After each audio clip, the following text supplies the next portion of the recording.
Okay, I'm back on our motor here. So I dug out a set of heads. So probably they got black paint all baked on them, and I'm sure the paint doesn't want to come off. That's why I didn't take it off before. They've been repaired right there on the spark plug holes. It's got exhaust studs in for the exhaust.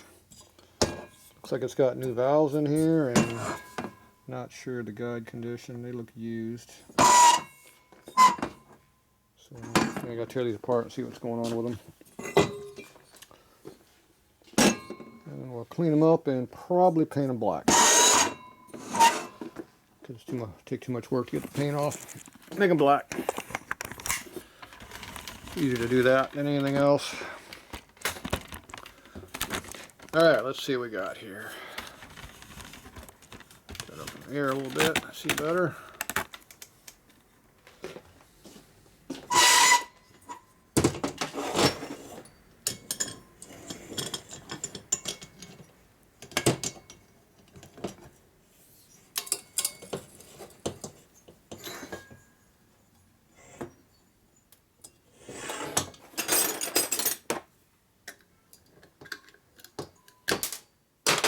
That was stuck on.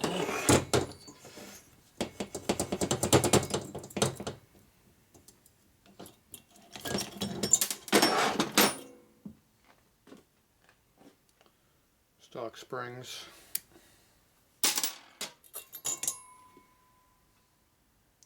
And the problem with old springs that have been blasted, you don't know how rusty they've been. If they've been rusty, they'll break. If they weren't rusty, they're good, but I don't know if these have been rusty or not. They look pretty clean on the inside, but who knows?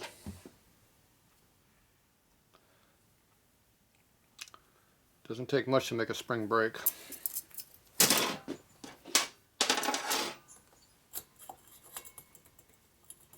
Yeah, nice and loose. Good.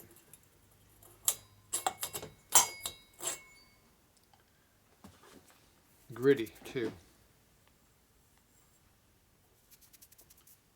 Full of sand or beads. Alright, these are used valves obviously. Take these apart, clean them up. See what we're going to do here. Obviously got to get all the dirt out.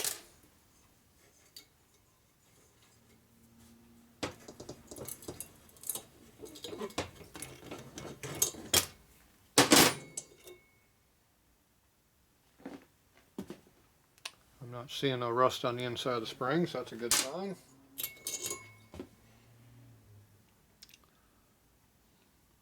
Looks like they're pretty clean in there. So they should be usable if they're clean like that.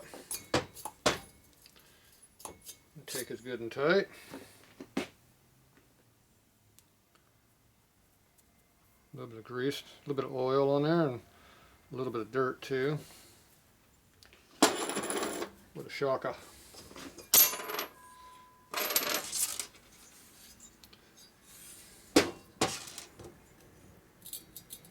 A lot of grit. See all the grit underneath the valve collar?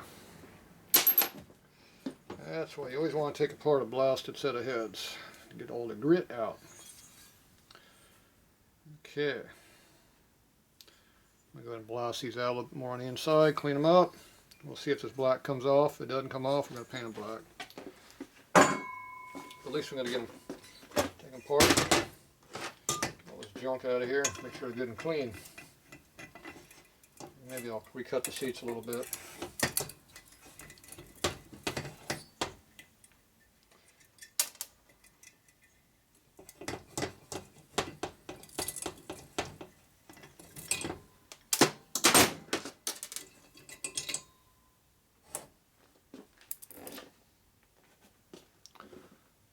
Still seeing no rust. It's a good thing. Ooh, yeah, that's supposed to move.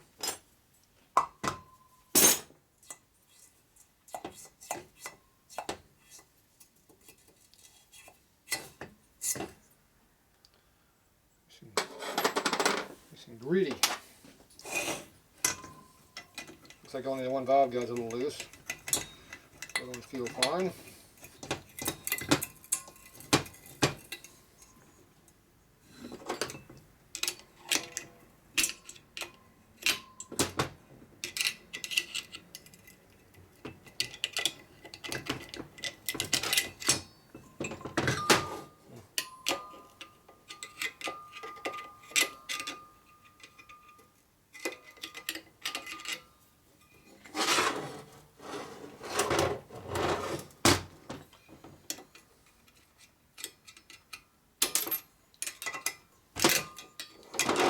Are on there. Damn. That is not normal.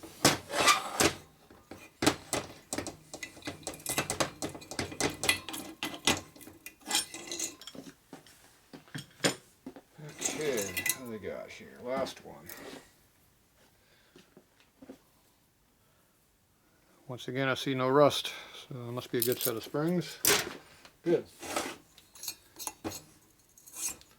It's nice and tight. Alright. I'm going to clean these all up. We'll be back. Okay, I got the heads all cleaned up. This black isn't coming off very easy. So these are our valves here. Let me see how loose they are now. Not super loose, but alright. This one's probably semi-runnable. Over here is looser. So to get to the point, I don't really want to run that loose. You don't really want to rebuild them either, but it comes down to if you want any power out of this motor, you got to have a valve train that works. That's where the horsepower is at. Reliability doesn't really matter. It'll run either way. If you want to make some power with it, you got to have the valves in the right spot. So first thing I do is measure your valve stems to see how worn they are. So 1.5 is pretty much my limit. And these are pretty much within 1/2 thou all the way across on the exhaust, which is usually the one that wears out. So you look at the mic, you're about a 1 under, a 1/2 under, about half. That's about 1 over there, about a 1/2. And about 1 again, so 1/2 thou on the output. Here's the intakes, they're a little bigger, so they're about 1/2 over. There's 1 over, 1/2 over. Same deal, they're well within the 1.5 number. They're pretty much within about a 1/2 thou. The intakes are definitely bigger by 1 thou. So there you go. So they're usable. So I'm going to take my bore gauge out. And you go down the valve guide hole and see what you got for numbers here.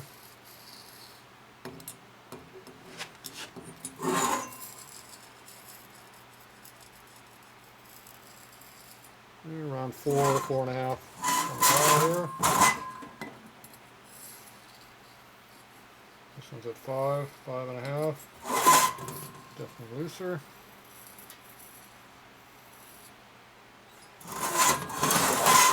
And the exhaust.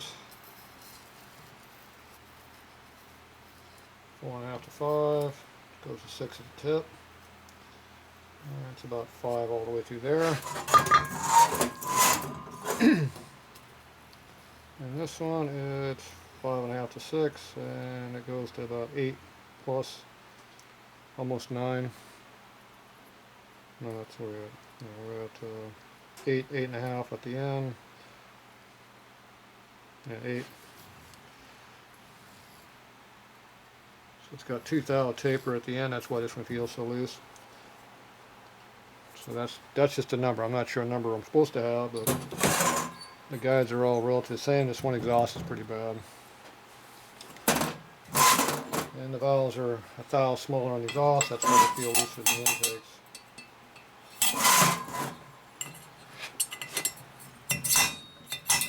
The intakes feel pretty good.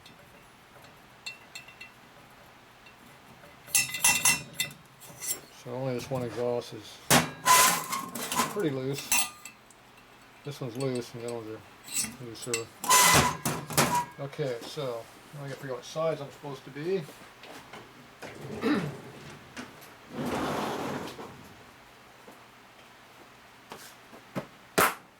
Pull out my cheat sheet here. Look for my valve size. DN6, the intakes for around 76, give or take a little. So it should be about 25, and we're running about 4.5, 5. So we got an extra 2.5 valve clearance, which means we're pushing about 4.5 clearance, which is getting loose, but it's about the wear limit. Yeah, that one's tight there. Once it's in, it's loose, but they don't feel that loose.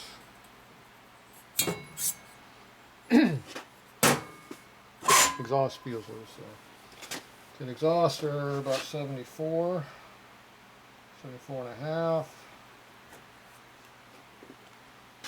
So let's see, here's exhaust, here's 74.0. So it should be about 9/10. So it should be about 1, and we're at 5. So we're 4 over. That's why they feel so loose. So they're running about 7 thousand clearance. That's why the exhaust feels so bad. 4 to 5 is not too bad. 6 and 7 is.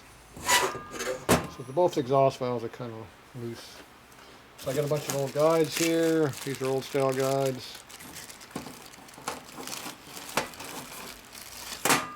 A bunch of stuff I don't use very often anymore. See, right out of the box here are 2. So these are not exactly home to fit. These are some old roll guides. If I got to beat something here cheap, I can do these.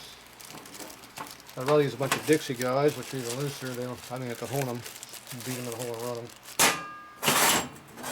But I don't think I have any of those here, but I'm going to go upstairs and take a look, see if I do. If I do, I can change out the guides, just beat them in the holes and not have to hone them. I'll be happy with that. I don't want to do any work on this motor. But we're doing work, but we don't want to do work. The other problem is the valves kind of stick in the guides. Stick in the valves and you put them all the way in. So that means they bind up a little bit. This one's not doing it. It's also sunk pretty far down. So these things definitely are way in there further than they should be. Which means they're sunk down in the hole along with. They should be about right up here. They're way down there. So they're sunk pretty far down. So that's not the best either, but once again, it does not hurt reliability, it only hurts power. It's a lower compression motor now. Alright, so you want to crop your gas in it. I'm not sure who did that valve job, it doesn't look very even either. So, what a shocker, not good quality. Hard to believe. Okay, I'm going to go upstairs and see if I can dig up some different guides to use, and we'll be back.